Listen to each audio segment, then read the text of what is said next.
Assalamualaikum.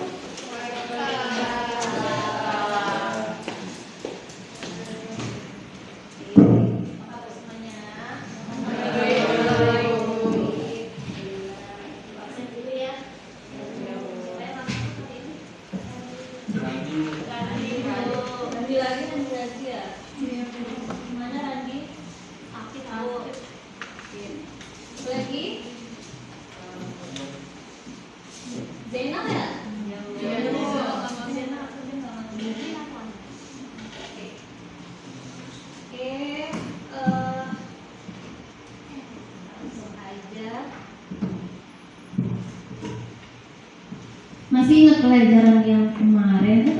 Berdoa dulu. Kita skip ya. Berdoa dimulai.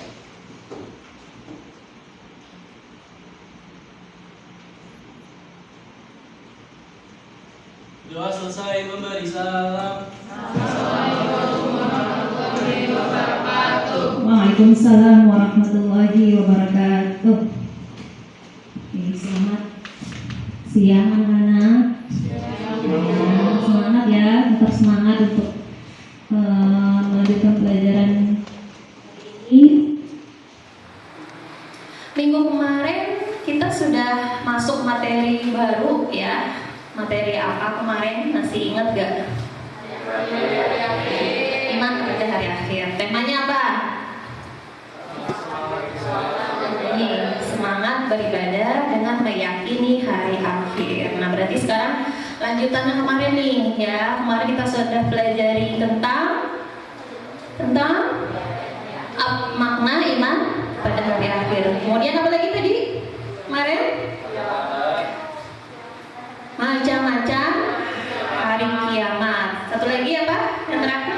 Tanda-tanda kiamat. Nah, hari ini kita akan melanjutkan. Namun sebelumnya Ibu ingin menyampaikan kompetensi dasar yang akan kalian capai ya setelah melakukan pembelajaran hari ini, yaitu nantinya kalian bisa menganalisis, mengevaluasi makna iman pada hari akhir, kemudian tujuan pembelajarannya ya.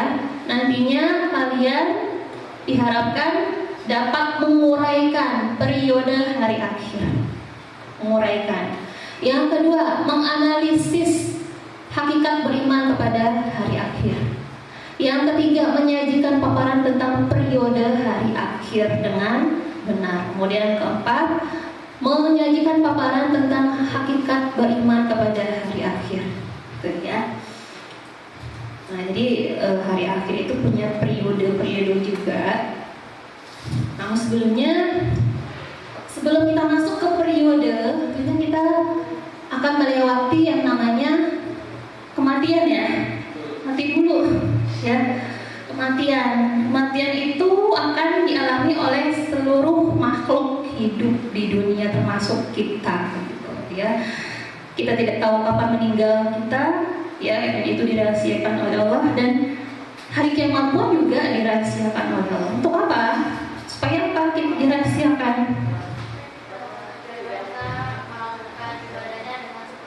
Nah, dengan sepenuh hati, dengan ikhlas. Jangan karena mau kiamat besok baru beribadah gitu ya. Nggak bisa. Udah nggak bisa. Ya, betul. Ya. Dan juga Allah juga ingin tahu seberapa sih tingkat keimanan kita ya. Kalau sekiranya kita tahu ajal kita sampai nanti malam, apa yang akan kita lakukan? Hah? Beribadah. Masa sih beribadah nangis kali? Ya kan? Pasti seperti itu ya. Tapi Allah tidak memberikan kita tahu kapan kita akan meninggal. Kullu nafsin dha'iqatul maut, surat Al-Ankabut ayat 57, bahwa setiap yang bernyawa itu akan mati. Ya, semuanya akan mati. Ibu juga akan mati. Presiden juga akan mati. Raja-raja juga akan mati. Siapa lagi? Semuanya akan mati. Jadi jangan sombong gitu ya. Yang akan kita rumah kita terakhir di mana? Baju kita apa? kain kapan doang ya, bukan kain kebesaran, kain raja, bukan, tapi kain kapan. Jadi jangan sombong ya sebagai manusia. Nah, berbicara tentang kata mati, ya apa itu mati? Apa yang dikatakan dengan mati? Secara ilmu ilmiah, ya apa? Berpisahnya jasad dengan roh, gitu ya. Jasad ini yang ini kita cubit ini berasa nih jasad, roh kita ini yang jiwa gitu ya. Jadi berpisah. Nah, jasad yang tadinya sudah mati akan kembali menjadi tanah. Tapi kalau roh akan tetap hidup, nggak mati, ya. Akan tetap hidup di alam yang namanya alam barzakh atau alam kubur kalau kita biasa dengar, ya. Nah, ngapain dalam roh itu di dalam alam kubur? Siapa yang tahu? Menjawab pertanyaan-pertanyaan malaikat. Apa namanya itu istilahnya? Apa? Fit? Buka buku paketnya. Ada yang namanya fitnah kubur ya. Fitnah kubur itu ya itu tadi. Ya, menjawab. Jadi malaikat itu memberikan pertanyaan-pertanyaan kepada kita dan kita akan menjawab sesuai amal perbuatan kita. Jadi walaupun Rabbuka, siapa Tuhanmu, apa agamamu, walaupun kalian hafal sekarang bahasa Arabnya, ya, tapi belum tentu nanti di alam barzakh, alam kubur kita bisa menjawabnya. Itu otomatis yang menjawab adalah amal perbuatan kita. Gitu. Nggak bisa bohong. Nggak usah ngapalin. Benar, nggak usah ngapalin. Ya. Nah, kalau nikmat kubur,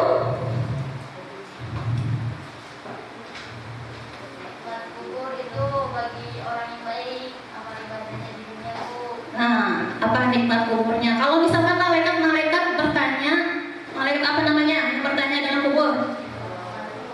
Mungkar. Nah, kalau kita bisa menjawab dengan amal perbuatan tentunya, ya amal kebaikan kita, berarti kita dapat nikmat kubur ya. Kalau dalam satu riwayat disebutkan kita diberi pakaian dari surga, wangi-wangian dari surga, permadani dari surga di alam kubur. Tapi kalau tidak bisa menjawab, apa namanya, siksa kubur. Seperti apa sih siksa kubur?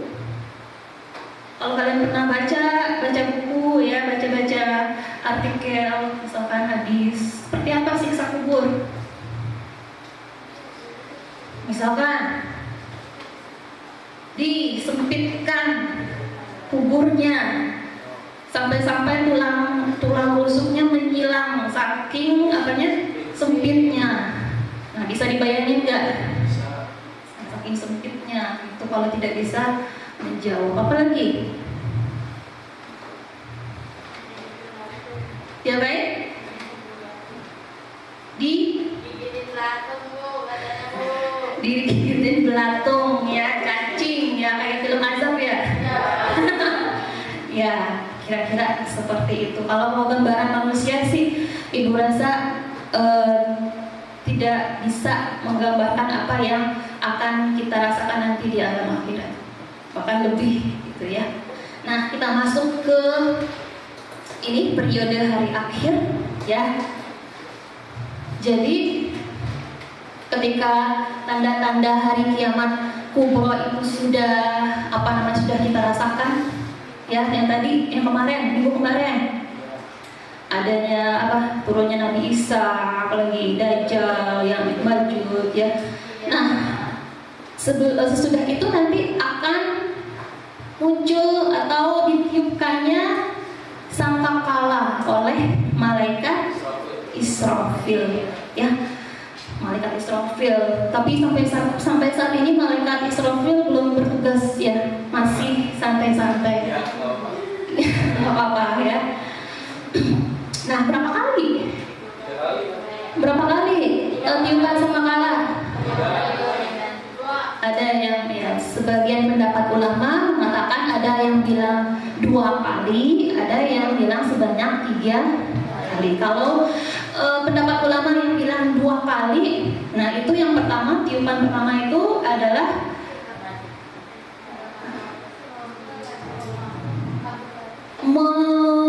menghancurkan, ya, menghancurkan, mematikan. Yang kedua, membangkitkan manusia, yaitu ya. Kalau yang ketiga, 3 kali. Itu yang pertama mengagetkan dulu, kaget. Ya, kalau dalam hadis berapa sih jarak antara tiupan pertama 2, 3 itu di dalam hadis sebutkan hanya 40. 40 apa? Tidak disebutkan. 40 menit kah? 40 detik kah? 40 tahun kah? 40 bulan kah? Kita nggak tahu. Gitu ya. Yang kedua, tiupan kedua baru menghancurkan. Ketiga baru mematikan, itu ya. Tuh, sebagian pendapat ulama mengatakan seperti itu. Nah, pada hari akhir ini yang pertama adalah namanya Yaumul Ba'ats. Apa itu Yaumul Ba'ats?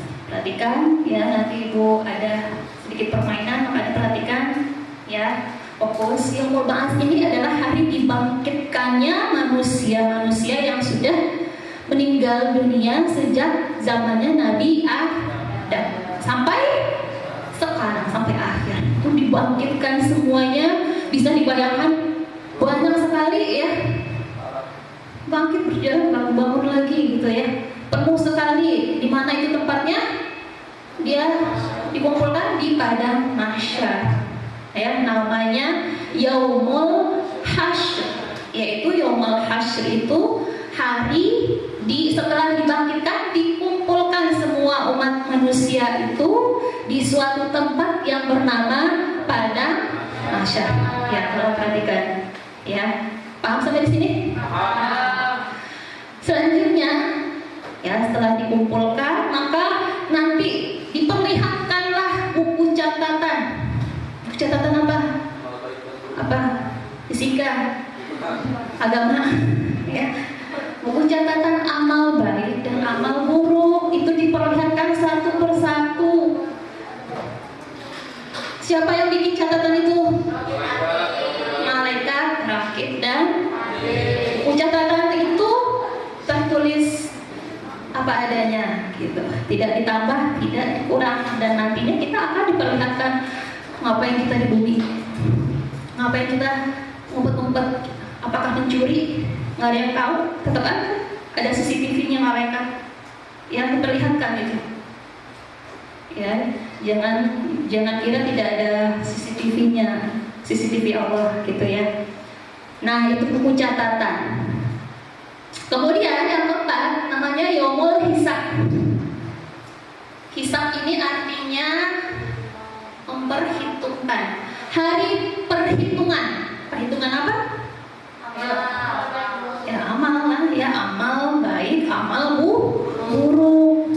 Ya, kemudian ketika sudah dihitung ya berapa amal baik, berapa amal buruk, dah ditimbanglah pada suatu hari yang namanya Yaumul Mizan. Mizan itu artinya timbangan. Ya, ada yang namanya mizan di sini? Saudaranya? Ya, jadi mizan itu timbangan Allah gitu ya. Ditimbang. Ada as-sirat yang kelima. Sirat, jembatan Siratal Mustaqim. Kita akan melewatinya. Ngapain kita di sana? Nyebrang. Mau kemana? Neraka. Ya, mau kemana ayo? Surga pastinya. Tapi yang kita lalui dahulu adalah neraka. Jembatan itu kalau dalam hadis dikatakan bahwa ketebalannya adalah sehelai rambut kita, satu lembar dibagi 7. Kebayang nggak? Nggak pernah kan bayangin? Nggak ada ya, kita rambut aja udah tipis gitu kan. Nah itu jembatannya seperti itu. Kira-kira menurut kalian, logika kalian bisa melewati nggak? Tergantung amal perbuatan kita.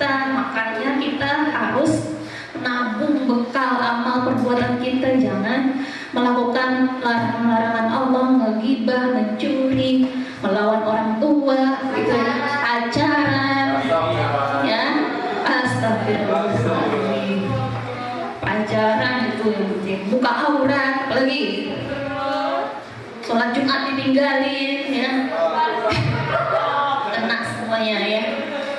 Tuh, jembatan sirat, katanya jembatan sirat itu adalah rahmat dan juga azab bagi manusia. Karena rahmat itu rahmat bagi orang-orang yang bertakwa. Azab itu adalah azab bagi orang-orang yang kafir, gitu ya. Kemudian kalau dalam hadis juga dikatakan bahwa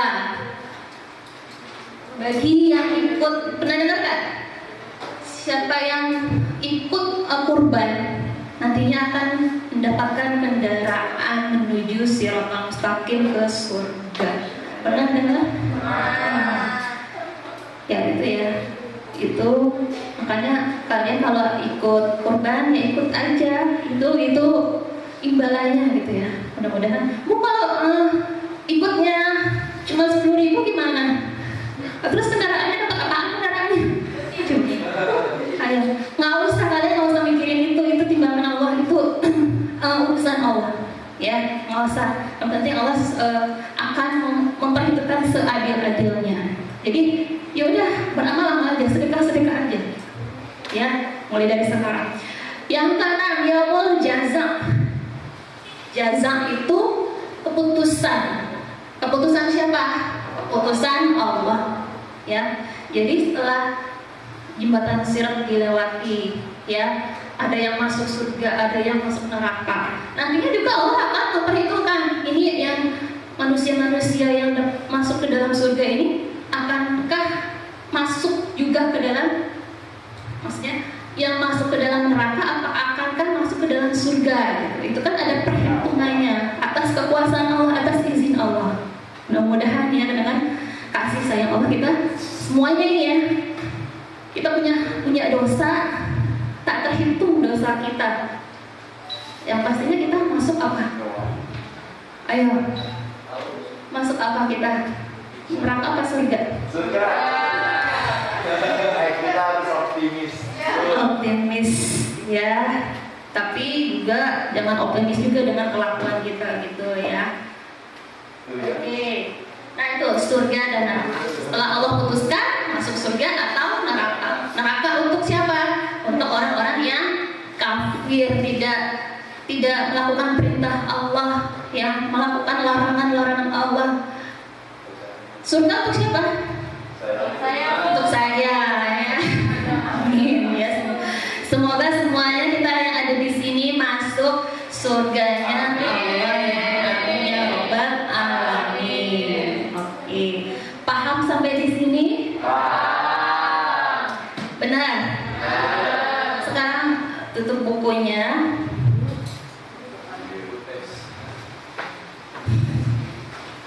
Bagi kelompok tadi coba.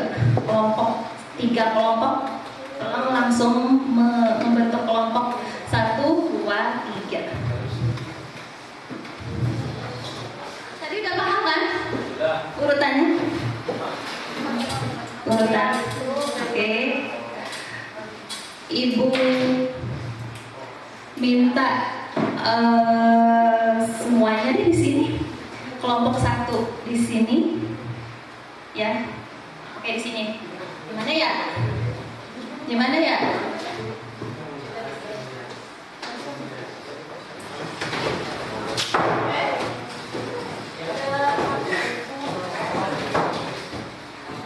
Nah, di sini ada Ibu sudah buatkan periode hari akhir.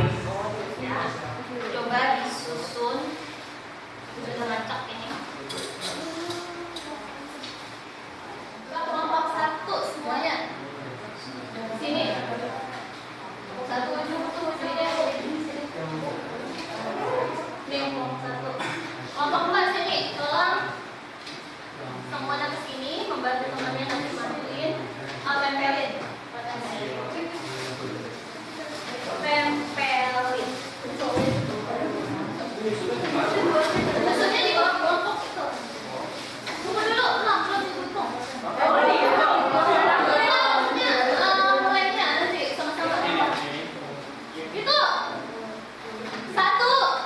Dua. Tiga. Ibu ini sholat ibu. Ah, iya, iya.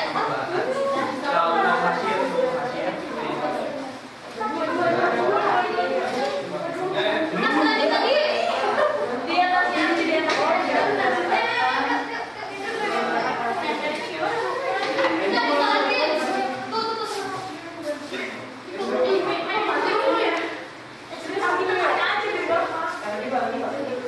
Itu video.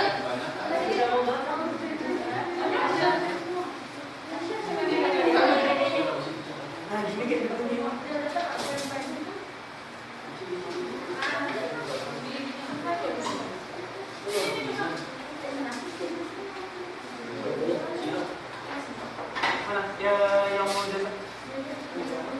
Bu, udah Bu. Ya. Wah, yang menang dapat Toyota Cayla.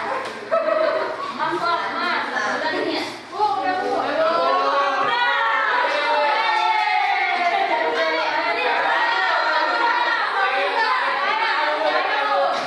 Salah ini, salah. Kamu sekarang bukan salah ini, bukan. Yeay. Udah, ngomong tiga dulu. Kalau di game aku tadi kayak gitu. Yang diraih dari duluan, bukan. Ini.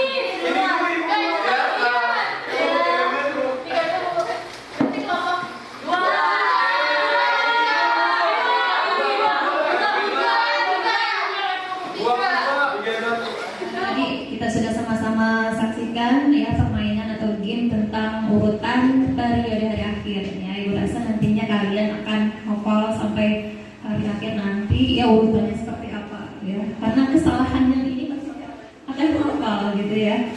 Nah, untuk terakhir kita akan membahas tentang hakikat beriman kepada hari akhir. Ya, hakikatnya seperti apa? Ya, apa sih sebenarnya dengan kita beriman hari akhir ini apa yang kita dapatkan, apa yang harus kita lakukan. Nah, dengan kita beriman kepada hari akhir, kita tahu kan di dalam dalil-dalil Al-Quran banyak sekali perintah mengimani hari akhir atau banyak sekali gambar-gambaran tentang hari akhir itu seperti apa. Nah, maka dari itu kita wajib mengimani, mempercayai ya, mempercayai akan adanya hari akhir. Sekali lagi juga Ibu sudah menjelaskan tadi bahwa beriman kepada hari akhir merupakan salah satu rukun iman yang makanya kita wajib gitu ya. Dan dengan kita percaya kepada hari akhir, makanya kita harus banyak-banyak membekali diri dengan amal perbuatan kita ya, tolong introspeksi diri itu ya, selama ini kita ngapain ya, apakah berbuat kesalahan atau banyak beribadah. Alhamdulillah kalau banyak ya. Kalau selama ini kita berbuat dosa, mudah-mudahan dengan kita mempelajari ini kalian nantinya bisa merubah diri kalian gitu ya, ke yang lebih baik. Oke, sampai di sini kira-kira ada pertanyaan? Tidak. Ya, memang untuk hari ini pembahasannya sampai di sini ya, sampai di hakikat iman kepada hari akhir. Sekian untuk pertemuan yang kedua ya. Minggu depan kita ketemu lagi dengan pertemuan ketiga ya, lanjutannya yang judulnya hikmah beriman kepada hari akhir ya, hikmah beriman kepada hari akhir. Untuk PR ya, PR coba nanti kalian di rumah mengerjakan evaluasi ya, yang ada di buku paket. Kalau ada halaman berapa itu? Nah, ya halaman 17 ya, di buku catatan ya, seperti biasa soalnya dibuat evaluasi 1, 2, dan 3 ya untuk minggu depan. Terima kasih atas perhatiannya ya. Sebelum kita tutup, tolong ketua kelas disiapkan dulu. Bersiap. Berdoa dimulai.